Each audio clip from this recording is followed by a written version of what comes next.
Chapitre 11. La rupture du contrat de travail. Premièrement, le licenciement pour motif personnel. Quels sont les motifs du licenciement? Alors déjà, licenciement, cause réelle et sérieuse. Il y a les motifs disciplinaires qui peuvent être de 4 types, légères, sérieuses, lourdes et graves. Il y a les motifs non disciplinaires qui peuvent être la maladie, l'inaptitude, la clause d'objectif, la perte de confiance ou l'insuffisance professionnelle. Alors la procédure de licenciement pour motif personnel se fait comme suit. Il y a la convocation à l'entretien préalable, puis l'entretien préalable qui a lieu 5 jours ouvrables minimum après la convocation. Ensuite, il y a une notification du licenciement qui est envoyée entre 2 jours ouvrables à 1 mois max après l'entretien. Et après, il y a 15 jours pour demander à l'employeur des précisions si nous ne sommes pas d'accord pour le licenciement. Et au cas où il y a une procédure irrégulière, il y aura des sanctions qui vont se mettre en route comme des dommages et intérêts. Concernant le préavis, il peut être mis en place via la loi, via l'accord collectif, via l'usage, via le contrat de travail. Il faut savoir qu'il n'y a pas de préavis s'il y a une faute lourde, grave ou une force majeure. Et pendant ce préavis, il est possible de chercher du travail 2 heures par jour et ces heures seront rémunérées. Concernant les indemnités de licenciement, il y a plusieurs types. Il y a les indemnités de licenciement légal qui sont minimum, déjà il faut avoir 8 mois d'ancienneté et après ils sont calculés comme suit. Jusqu'à les 10 premières années, on prend un quart du salaire mensuel. Et au-delà des 10 ans, on prend un tiers du salaire mensuel.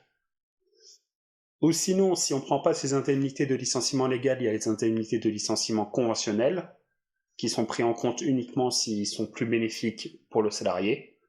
Et après, il y a les indemnités du congé payé. Maintenant que nous avons vu le licenciement pour motif personnel, nous allons voir le licenciement pour motif économique. Alors déjà, quels sont les motifs du licenciement économique ? S'il y a des difficultés économiques réelles, s'il y a des mutations technologiques, s'il y a une réorganisation au sein de l'entreprise, ou bien que l'entreprise doit fermer. Alors les obligations préalables de l'employeur sont l'obligation de reclassement, l'obligation de respecter l'ordre de licenciement. Alors comment ça? Comment on respecte l'ordre de licenciement? Il faut consulter le CSE, tenir compte de l'ancienneté et de la situation familiale des salariés. Pour la procédure de licenciement, tout d'abord, on convoque le CSE. Il y a une réunion de CSE qui a lieu du coup 3 jours minimum après cette convocation. Puis il y a la convocation à l'entretien préalable pour les salariés. Alors cette convocation a lieu 1 mois maximum après la réunion du CSE. Ensuite, l'entretien préalable et proposition de CSP ou information congé reclassement, ça c'est 5 jours ouvrables minimum après cette convocation à l'entretien. Puis il y a une notification de licenciement ou proposition du congé de reclassement, 7 jours ouvrables minimum après l'entretien préalable. Et enfin, il faut bien évidemment faire une notification au DRITS 8 jours maximum après cette notification de licenciement. Il faut savoir également qu'il y a une obligation, une priorité de réembauche pendant 1 an, vu que ça concerne tout ce qui est motif économique. Alors les mesures d'accompagnement du licenciement, il y en a 2.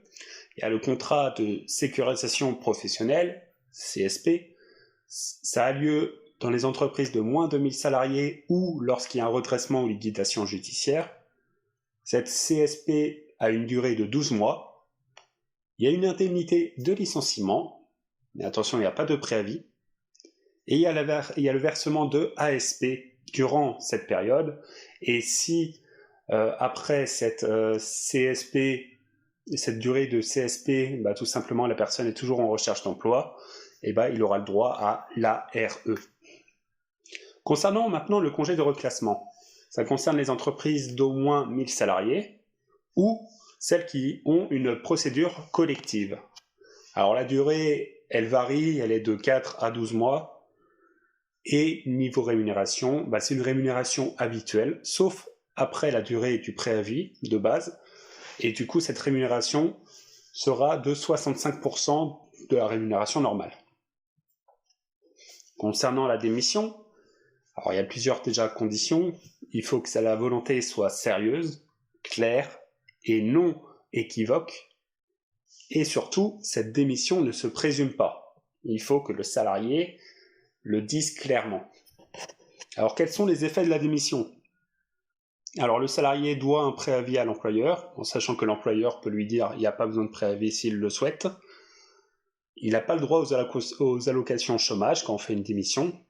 Alors, sauf dans certains cas, alors les cas sont, sauf si le salarié suit son conjoint, s'il y a eu lieu à une violence conjugale, le changement de domicile pour un salarié de moins de 18 ans, le non-paiement des salaires, que le salarié ait été victime de violences dans l'entreprise, physique ou morale, à la création ou à la reprise d'une entreprise, et bien évidemment, lorsque la démission est durant la période d'essai. Alors période d'essai, pas pour ceux qui entrent comme ça, ceux qui ont été licenciés dans une autre entreprise auparavant ou qui ont fini un CDD. Alors pour la mise à la retraite et le départ en retraite, nous allons commencer par la mise à la retraite. Alors, on peut rompre le contrat d'un salarié qui a atteint 70 ans. Il y a deux clauses. Il y a la clause couperet, qui est une rupture automatique à un certain âge. Mais attention, cette clause fait que le licenciement est sans cause réelle et sérieuse. Et il y a la clause souple, qui est une possible rupture, pas automatique du coup, contrairement à la clause couperet, et du coup il y a des indemnités spécifiques. Il y a une indemnité également supplémentaire, au moins égale aux indemnités de licenciement. Voilà. Pour la départ en retraite, il faut avoir 62 ans pour avoir un taux plein. Il faut avertir 1 mois à l'avance son employeur, avertir 6 mois à l'avance les caisses de retraite et avoir validé dans sa carrière 150 trimestres. Concernant la prise d'acte et de la rupture du contrat de travail. Alors la prise d'acte, c'est lorsque le salarié a un fait à reprocher à l'employeur ou à l'entreprise.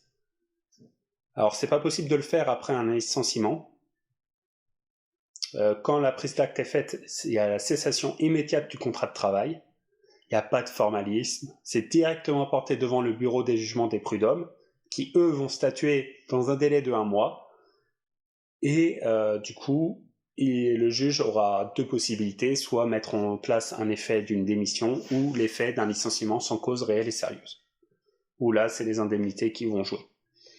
La résiliation judiciaire, c'est clairement comme la prise d'acte, sauf que déjà, ça peut être effectué par l'employeur ou le salarié auprès des prud'hommes. Il faut que les manquements soient bien établis. Et contrairement du coup à la prise d'acte, le contrat se poursuit durant la période. Mais il y a des tensions qui vont forcément avoir lieu via cette résiliation judiciaire. Concernant la rupture conventionnelle, il y en a deux. Il y a la rupture conventionnelle individuelle. Alors là, il faut les consentements des parties. Il y a un ou plusieurs entretiens qui auront lieu. Le salarié peut se faire assister par une personne de son choix. La convention signée par les deux parties doit être faite. Il y a un délai de 15 jours calendaires pour la rétractation d'une ou de l'autre des parties. Il y a la transmission à la DRITS pour homologation. Et la DRITS peut refuser, possiblement, mais sous un délai de 15 jours ouvrables. Concernant la rupture conventionnelle collective, cette fois-ci, alors c'est un commun accord entre salariés et employeurs, et du coup il y a transmission à la DRITS, et il y a 3 possibilités, soit acceptation en gardant le silence, soit la DRITS rend valide cet accord, soit il rend un avis négatif. Concernant la force majeure, alors c'est la force majeure, qu'est-ce que ça désigne ? Ça désigne l'impossibilité de poursuivre le contrat de travail. Alors dans ce cas-là, il n'y a pas de formalisme, pas de préavis, pas de procédure. La personne a le droit à des indemnités de préavis et licenciement. Et pour le CDD, lui, il doit percevoir les salaires restants à couvrir. Alors, quels sont les documents à fournir, quel que soit le mode de rupture?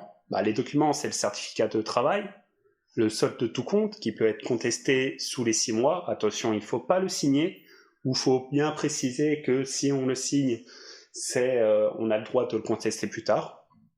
Et bien sûr, l'attestation Pôle emploi. Et pour finir, la transaction. Ça se déroule après la rupture du contrat de travail et elle doit être écrite, datée et signée.